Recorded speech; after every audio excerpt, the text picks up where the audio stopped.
Bueno, buenos días. Muchas gracias a todas, a todos por venir a este encuentro. Veo bastantes caras conocidas. Muchas gracias a todas mis amigas y también pues a mis familiares que vinieron acá pues a acompañarme en este encuentro. También caras conocidas. Sin más preámbulos y justamente como siguiendo el protocolo de este encuentro, me gustaría comenzar dándole las gracias al Museo Universitario por permitirme disponer de este espacio para socializar los resultados de mi trabajo de grado. Y para quienes no me conocen, soy Isabela Pérez Restrepo, estudiante del pregrado de Artes Plásticas de acá, de la Universidad de Antioquia, y actualmente me encuentro finalizando mi trabajo de grado en la línea teórica de la versión 6 del programa académico, acompañada de la profesora Gloria Ocampo, quien además de ser mi asesora, pues ha sido un apoyo fundamental en todo este proceso. Y yo quiero mencionarles este contexto precisamente porque es el ambiente, este es el ambiente que me permitió desarrollar la investigación en las condiciones más adecuadas. Mi trabajo de grado, además de desarrollarse en la libertad disciplinar de la línea teórica de la versión 6, también se ha venido ejecutando bajo la convocatoria de pequeños proyectos y trabajos de grado del semestre 2024-1 y es en calidad justamente de beneficiaria de este apoyo que convoco a una parte de la comunidad académica para socializar el proyecto. Entonces, comienzo este encuentro hablando de la libertad disciplinar de la versión 6, porque ante todo esta investigación se abordó con una perspectiva holística, en el sentido de que cada territorio nuevo explorado en el quehacer académico contribuye a una comprensión ampliada de los fenómenos, en este caso estéticos, y su principal objetivo no es arrojar conclusiones que se van superando las unas a las otras, sino que más bien todas ellas van configurando un campo de conocimiento dialéctico que se va ampliando y sosteniendo en su pluralidad. Me gustaría señalar que, aunque esta investigación es de carácter teórico, la persona que asume el ejercicio analítico es plenamente consciente de su formación en las artes y que de forma complementaria ha desarrollado herramientas para abordar proyectos de investigación que están más relacionados con el ejercicio de la crítica artística. Hago este apunte especialmente porque aunque el proyecto se piensa como una investigación sobre las artes, en los términos de Wordorf, necesito ser muy honesta con ustedes y conmigo, porque más allá de establecer juicios definitivos sobre la práctica fotográfica de Luigi Ghirri, este trabajo se planteó ante todo como una excusa para aproximarme a aquello que desde el afecto veo como un estado meditativo en el paisaje. Ahora bien, la presente investigación lleva por nombre Luigi Ghirri, la experiencia contemplativa en el paisaje.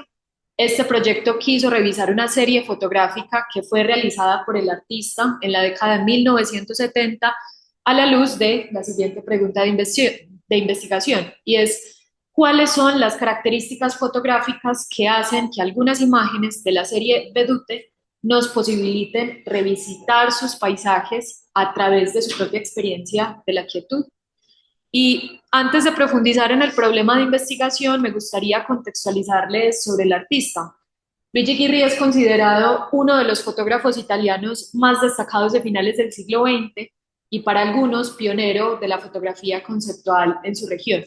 Comenzó su trabajo artístico al verse impresionado por la fotografía del planeta Tierra que tomó el Apolo 11 en su misión de 1969 y pensó que aunque aquella fotografía no era la única imagen del mundo, ella sí contenía a todas las otras imágenes del mundo. Este suceso lo llevó a desarrollar una continua sensación de asombro por el mundo exterior y sus formas de representación, por lo que un año más tarde, comenzando la década de 1970, realiza sus primeras fotografías bajo la serie Fotografías de la primera etapa. Gracias a este acercamiento, Ghirri empieza a concebir al medio fotográfico como un proceso efectivo para activar la mirada y el pensamiento. Nos presenta entonces imágenes de su cotidianidad de tal manera que podemos entrever su redescubrimiento del mundo a través de la fragmentación que le permite el encuadre fotográfico. Y es así como emprende todo su proyecto artístico, que le llevará un poco más de 2 décadas de realización y que continuará con esta idea de concebir a la realidad como un fotomontaje colosal que ya existe. Rápidamente, Guirri se convierte en un artista reconocido en Italia por contribuir al crecimiento cultural de la fotografía en su región, a la vez que construía relaciones cercanas con personalidades de campos y disciplinas artísticas diferentes, tales como la literatura, la arquitectura y la música. Además, siguiendo a Marina Espunta, qué pena, 30 años después de su fallecimiento, Luigi Ghirri está siendo cada vez más valorado a nivel internacional como uno de los principales fotógrafos de finales del siglo XX.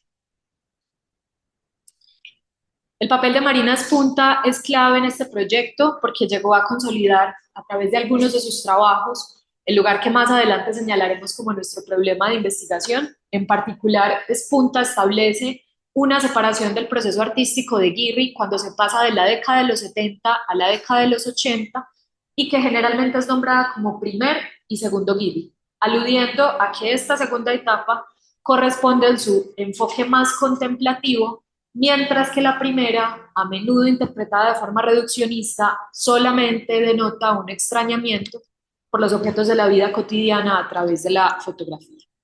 Pero la sospecha que sostiene este proyecto es que Luigi Ghirri sí atravesó por diferentes experiencias de lo contemplativo en la década de 1970 y las extendió a varias de sus fotografías realizadas en ese mismo periodo.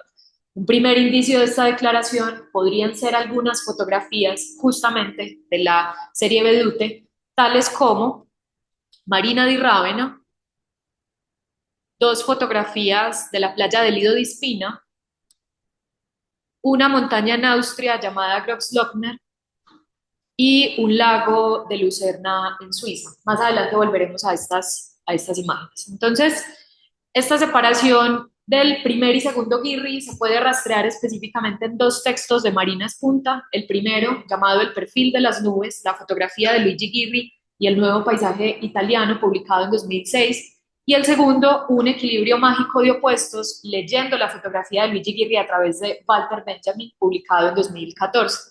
El objetivo principal de ambos textos es analizar algunas de las series de Ghirri que desarrolló en los años 80 a la luz de dos herramientas conceptuales que le ayudarán a ubicar su práctica fotográfica en un lugar, digamos que poético y contemplativo. La primera, el spazio di affezione, definido por el escritor italiano y amigo cercano de Ghirri, Gianni Celati, y la segunda, la noción de aura en la obra de arte, definida por el filósofo alemán Walter Benjamin.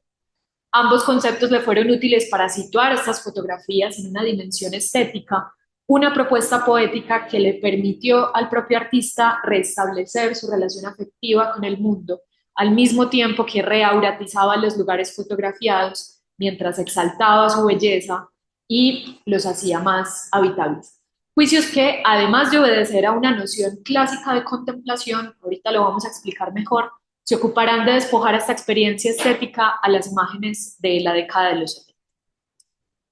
Por este motivo, la presente investigación se propuso atender al siguiente objetivo general: explorar cómo la serie Vedute incorpora una extensión de la experiencia contemplativa de Luigi Ghirri en el paisaje, entendiendo que de aquí se derivan tres objetivos específicos. El primero es que se debe determinar cómo se da una experiencia contemplativa en el paisaje, particularmente mediada por la fotografía. En el segundo debemos definir qué es lo que entendemos por extensión en la fotografía, un término que alude a la prolongación, al alargamiento de un fenómeno. Y en el tercer objetivo se tendrá que inferir cómo se extiende, se prolonga esta experiencia contemplativa hacia nosotros, sus espectadores, a través de la propuesta fotográfica de Vedute.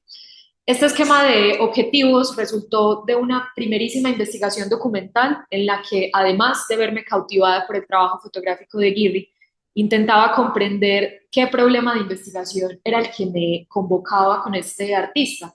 De esta manera, bajo la configuración que acabo de compartirles, esta de acá de la diapositiva, podríamos entrever que la estructura lógica que mantenía los objetivos en relación a su desarrollo metodológico era que, primero, se debía encontrar un índice, una suerte de experiencia contemplativa en la obra de Ghirri y que, en segunda instancia, se tendría que estudiar si era posible o no hablar de una extensión. Es decir, bajo el marco de ese proyecto, lo contemplativo era condición de la experiencia estética y del mismo modo aquello que nombramos como extensión tendría una relación causal con esa experiencia.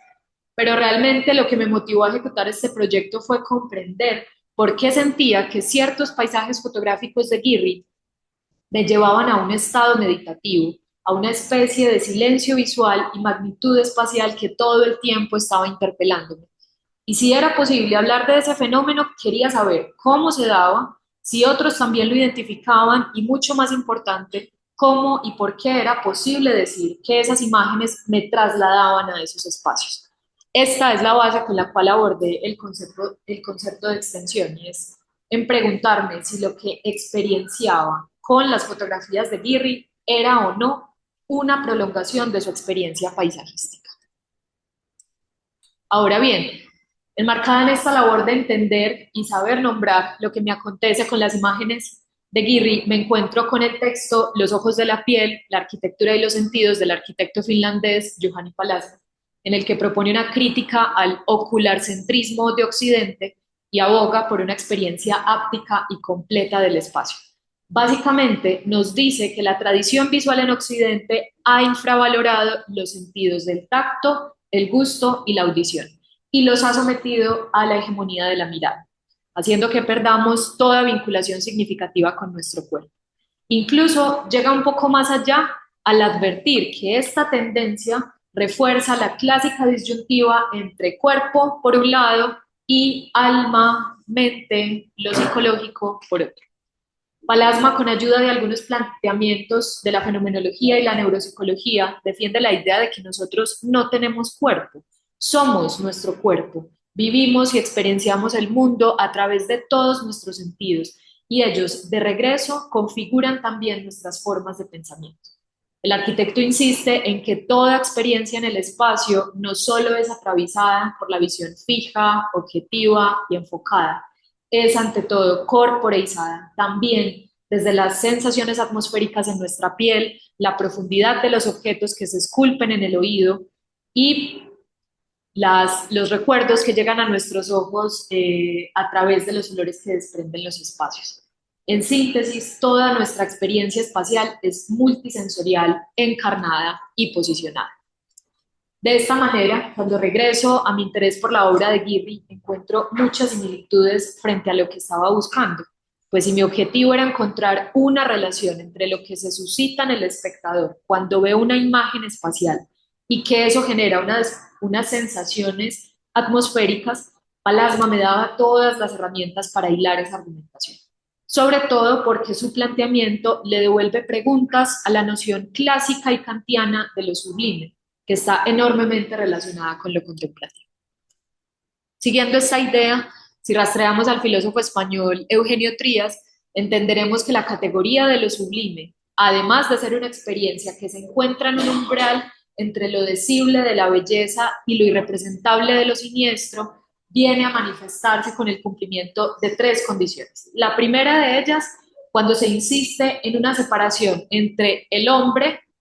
y pongo acento en ese término, una separación entre el hombre y la naturaleza, como si fueran dos fenómenos distintos entre sí.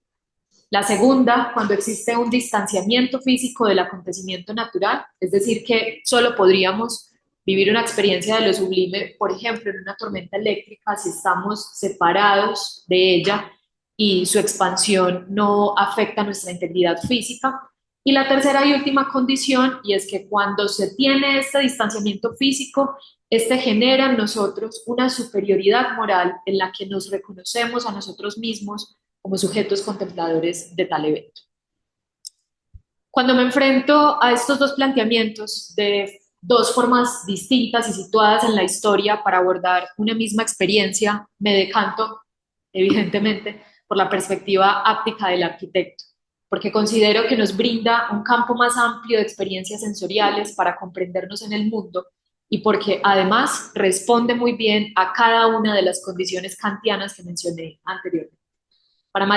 mayor claridad, en Palasma no encontramos una separación radical entre el ser humano y la naturaleza, todo lo contrario. Se entiende que la configuración del cuerpo y de la subjetividad se suceden en un entorno natural, físico, de los fenómenos y que no podemos separarnos de ellos. Por otro lado, el distanciamiento físico de los fenómenos que desembocan en una superioridad moral también es revisado por el arquitecto cuando nos insiste en que la vista, el ejercicio de la contemplación de un fenómeno, no nos separa de él per se, sino que este distanciamiento, esta superioridad moral surge cuando hacemos un sometimiento del cuerpo y de los sentidos a la lógica de la razón clásica y a la negación de que, ante todo, somos nuestro cuerpo y somos en el mundo. A priori, me parece que este posicionamiento ya nos demarca una extensión, más puntualmente una expansión de lo contemplativo, porque ensancha sus características tradicionales y propone una concepción más encarnada y situada de los espacios. De este modo, cuando me integro a la postura de Palasma, que aboga por una experiencia corporizada en el espacio, concluyo que ya no es posible hablar de una causalidad entre los conceptos de lo contemplativo y lo extensivo,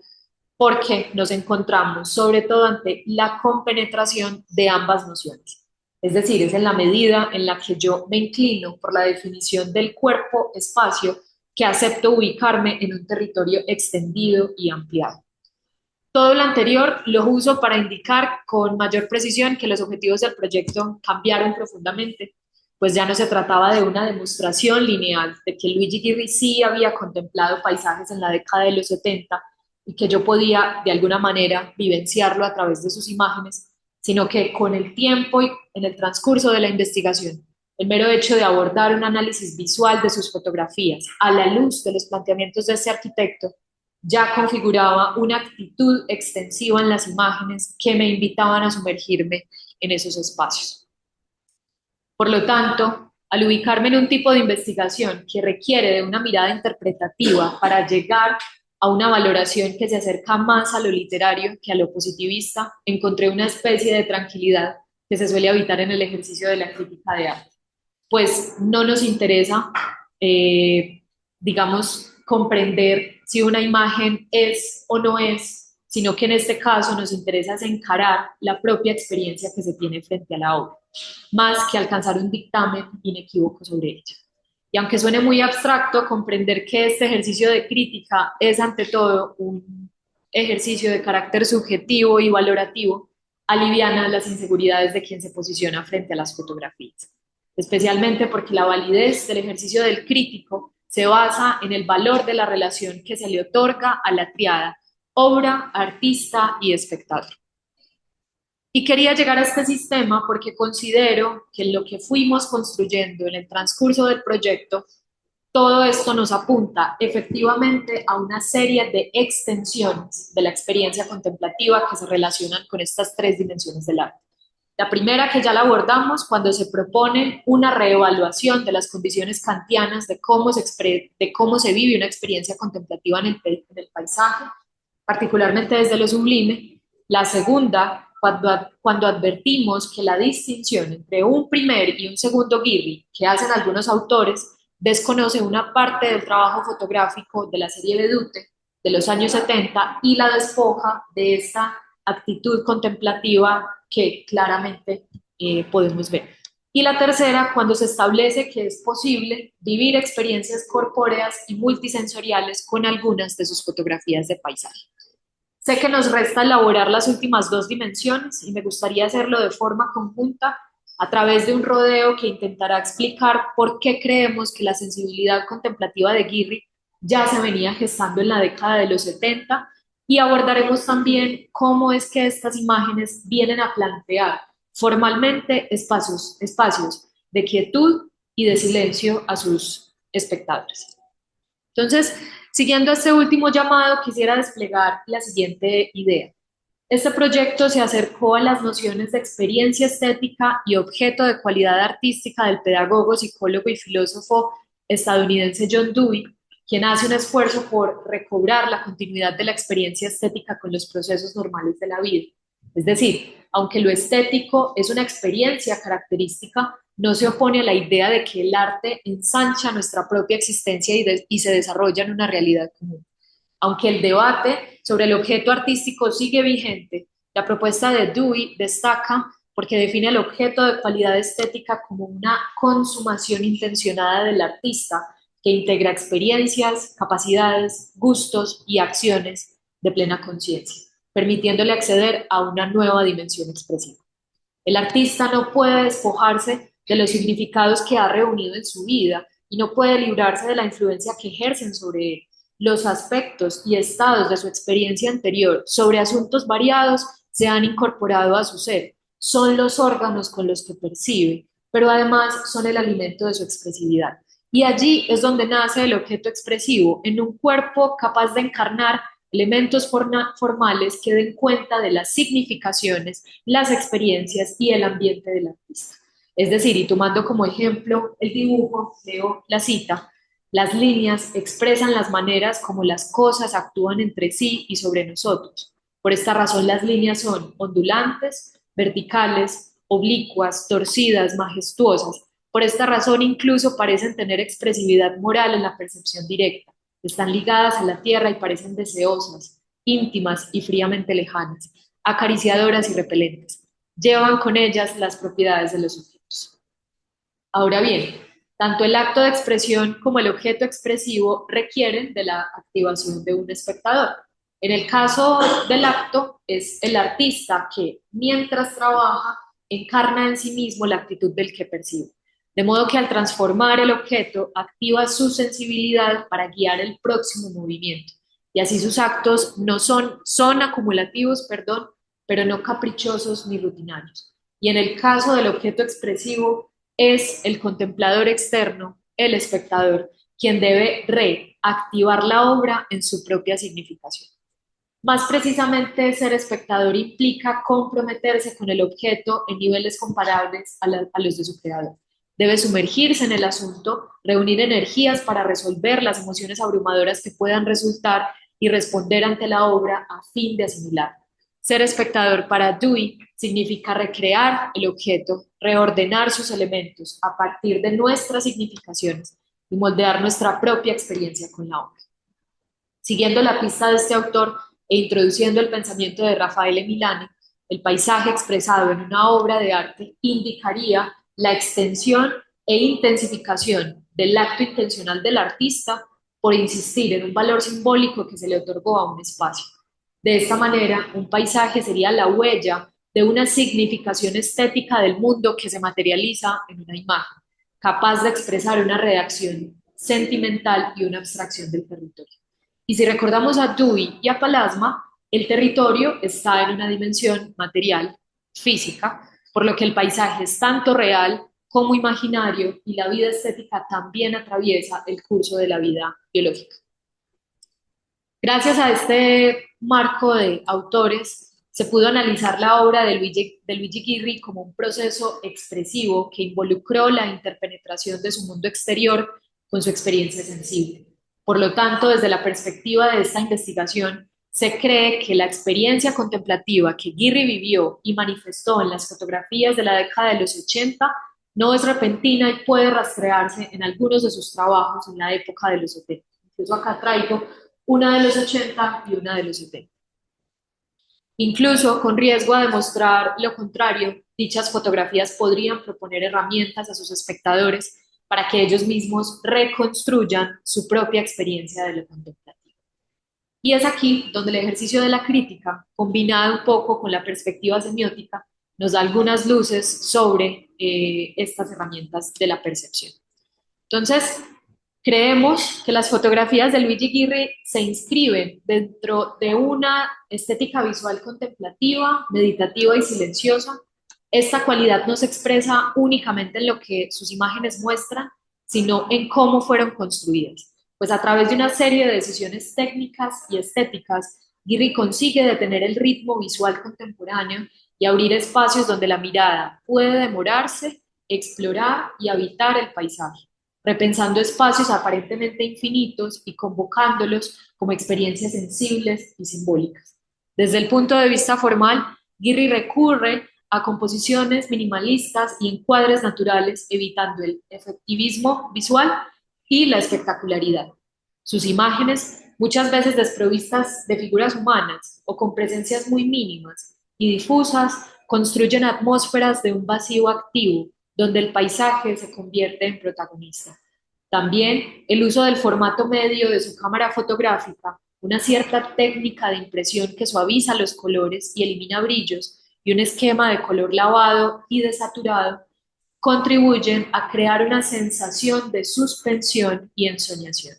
Estas elecciones no son meros recursos técnicos, sino que buscan provocar una experiencia perceptiva más lenta, capaz de despertar una atención silenciosa sobre el espacio. Pero, matizando esta última idea, creemos que la mirada contemplativa de Guirri no es pasiva. Él exige del espectador una participación activa, una apertura sensible que permita leer al paisaje desde un extrañamiento estético y un posicionamiento ético sobre su lugar en el mundo. Su fotografía se convierte entonces en un ejercicio de escucha visual, donde lo que importa no es dominar el paisaje, sino dejarse afectar por él, pensar con él y abrirse a sus múltiples capas de sentido. Finalmente, la dimensión contemplativa de su obra se manifiesta también en su relación con el tiempo. En sus imágenes parece existir una sensación de tiempo suspendido, lugares deshabitados, niebla, planos marítimos o superficies desdibujadas invitan a una percepción más atmosférica que objetiva. Y como señala Gianni Celati, amigo íntimo de Guirri, sus fotografías son visiones atmosféricas, periféricas, donde los protagonistas no son las personas, sino los fenómenos que acompañan su ausencia. Guirri no busca representar la realidad tal como es, sino abrir un espacio de contemplación donde la imagen nos devuelve la mirada, donde la fotografía es silenciosa, no porque niegue el sonido, sino porque sugiere una forma de ver que nace desde lo corporal y lo afectivo, y donde la mirada puede demorarse, la mirada, la memoria, desplegarse y el silencio hacerse visible.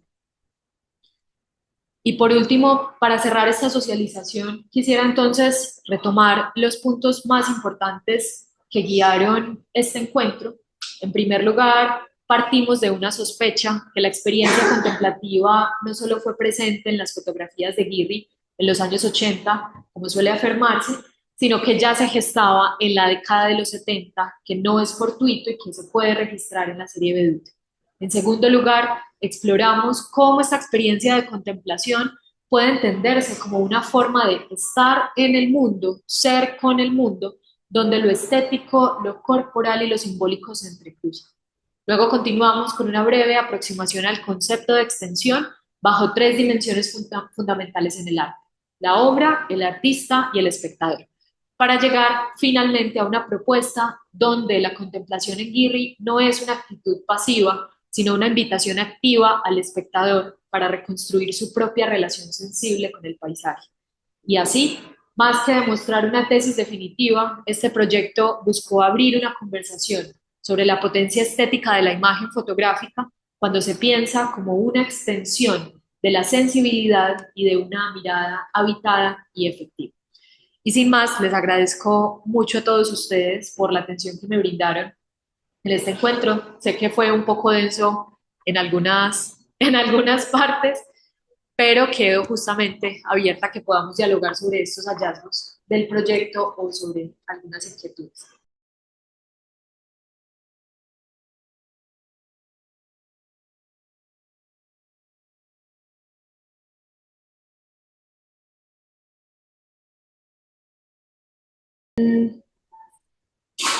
Es difícil la pregunta porque incluso cuando rastreamos documentalmente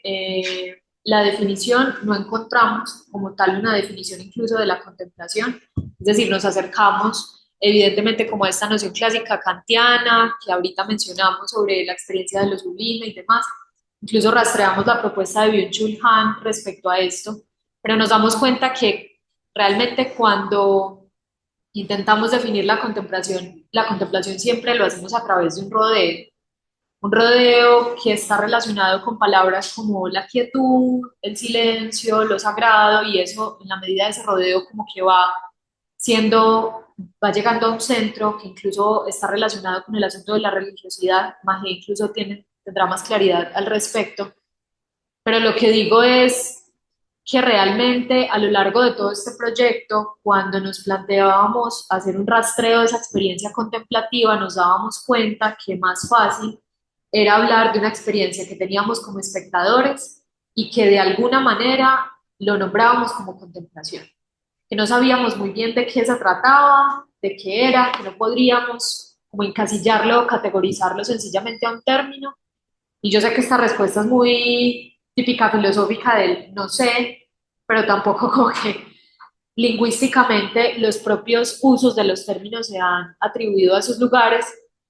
Digamos que incluso ahorita cuando retomábamos a Eugenio Trías, él, aunque retoma las ideas de Kant justamente como para situar su propia propuesta de lo siniestro, aunque él no está tan de acuerdo como con estas condiciones, finalmente en sí viene como a plantear algunas categorías opuestas. Podría ser en este caso lo grotesco, que viene a ser como una suerte de experiencia donde se rompe justamente esta idea de la belleza, de la distancia, pero es muy teso incluso situarse en esa definición porque siempre estamos relacionando a lo contemplativo con términos positivos, es decir, con términos relacionados a lo bello, a lo bueno moralmente. Entonces, en este caso, lo que no sería contemplativo en el escenario de Giri es tal vez de pronto una inmediatez de las imágenes. Es bastante curioso esta serie Vedute, es una serie que él desarrolló literalmente durante toda la década de los 70. Él empieza desde los 70 y se va hasta el 79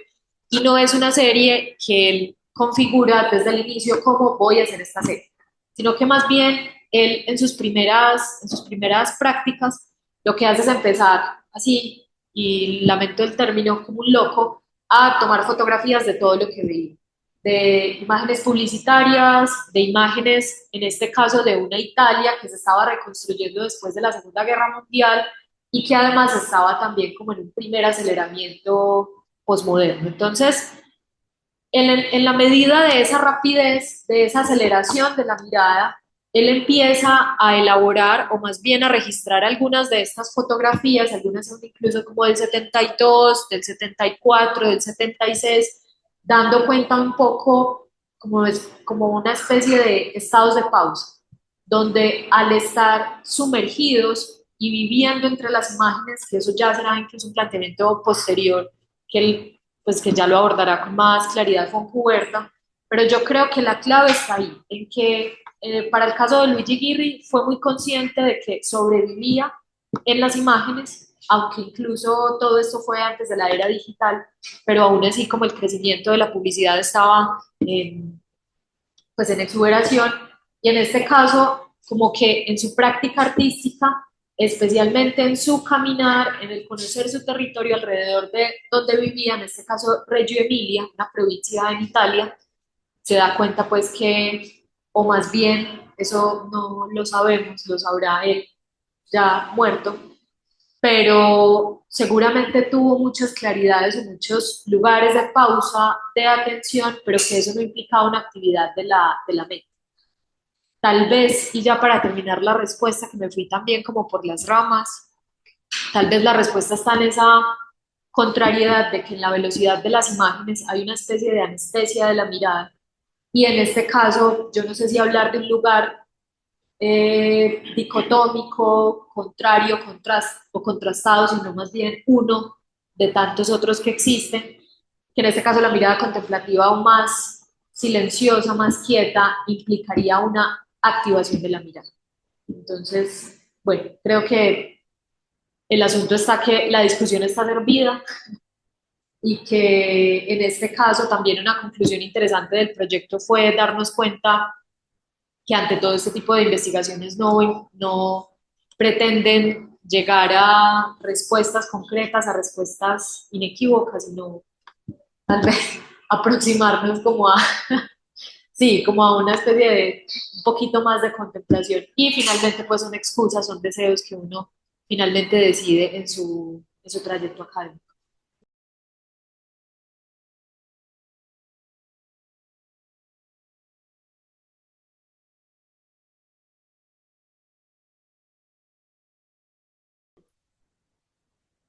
Yo creo que no, al menos de las que yo he visto. Luigi Ghirri, aunque es conocido internacionalmente, digamos que acá como en el ambiente latinoamericano no se menciona mucho, además porque todo su archivo fotográfico, su esposa fue la encargada de llevarlo justamente a una fundación, la Biblioteca Panisi en Italia, donde ellos pues conservan todos estos archivos, algunos los digitalizan y los conservan. Entonces, realmente no sabría decir si existe o no, porque no he visto el material en su totalidad, pero cuando incluso veo algunas de las que pude acceder gracias a la biblioteca y al mismo tiempo gracias a una exposición del Museo Reina Sofía, cada vez que pienso en una imagen que captura, si es que ese es el término correcto, que captura un fragmento del paisaje que no tiene vestigio humano, todo el tiempo lo encuentro en alguna medida. Recuerdo mucho una imagen, acá no la traje, y es que es una fotografía de dos montañas que la componen en el sentido de que las dos montañas se cruzan hasta la mitad del plano y luego atraviesa una línea por acá de nubes. Uno diría, bueno, ahí no hay nada, pero realmente esa nube, esa línea está configurada y fue creada por una avioneta. Entonces, aunque la avioneta no aparece explícitamente en la fotografía porque está detrás de la montaña, finalmente está otra vez el rastro humano. Y yo creo que ese es un apunte muy acertado porque creo que es en la medida en la que funciona esta idea de la contemplación en relación a una sensación ética con el paisaje, funciona en la medida en la que Ghibli nos presenta un paisaje natural siempre contrastado con algún elemento que nos inserte como en una magnitud humana, sea lo que decías ahorita, como para resbalarse, o este jueguito que da vueltas, o el poste, o incluso los barandales. Entonces, como que incluso es en esa relación de eso que llamamos natural por un lado y humano por otro lado, creo que también funciona su propuesta.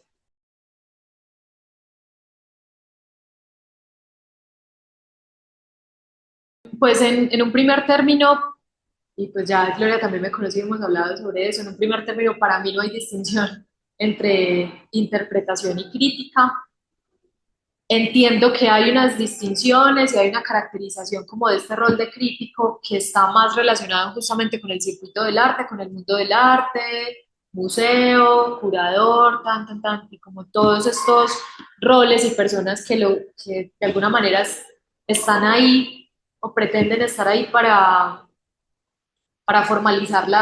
lo que hacen los artistas o lo que se llaman artistas. Pero en principio para mí no hay una distinción como entre interpretación y crítica. De hecho, partir de eso para mí no implica un descuido, sino todo lo contrario, una responsabilidad de ser muy prudentes con las imágenes. Y en este caso, sobre la pregunta sobre hasta dónde uno va, creo que eso es completamente situado.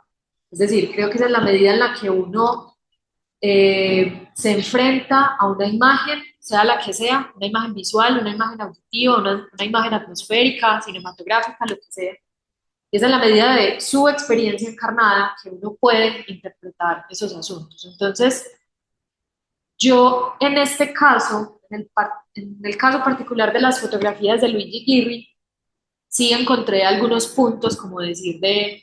hasta acá va la interpretación. Es decir, uno sí puede llegar a rastrear algunos ejercicios de crítica, especialmente de algunos psicoanalistas que de alguna manera como que ven algunas pinturas de la etapa premoderna, pues, europea,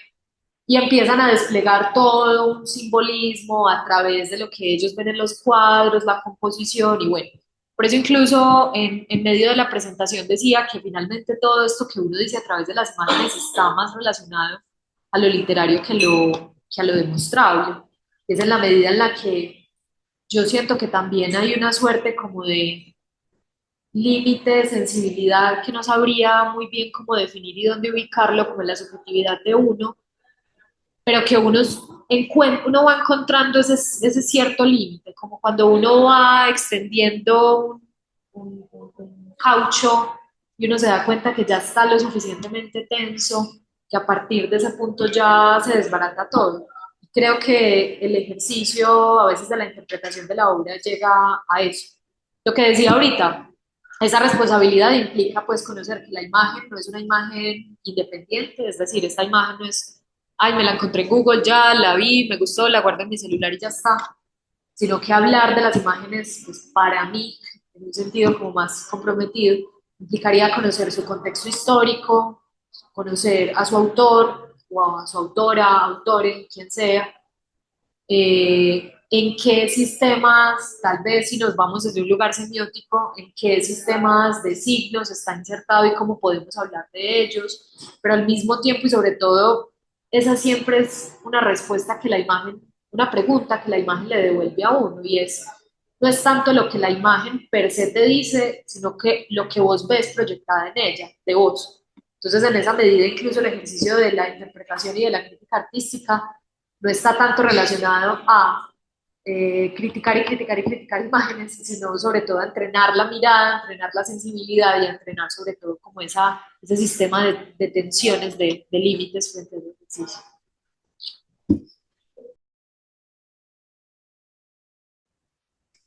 Bueno, no. Muchísimas gracias por asistir, por quedarse, por la densidad pues de la presentación y al mismo tiempo la densidad de las preguntas. Les agradezco también a mis compis que preguntaron y que activaron también como el espacio. Y nada, muchísimas gracias y feliz día para todas y para todos.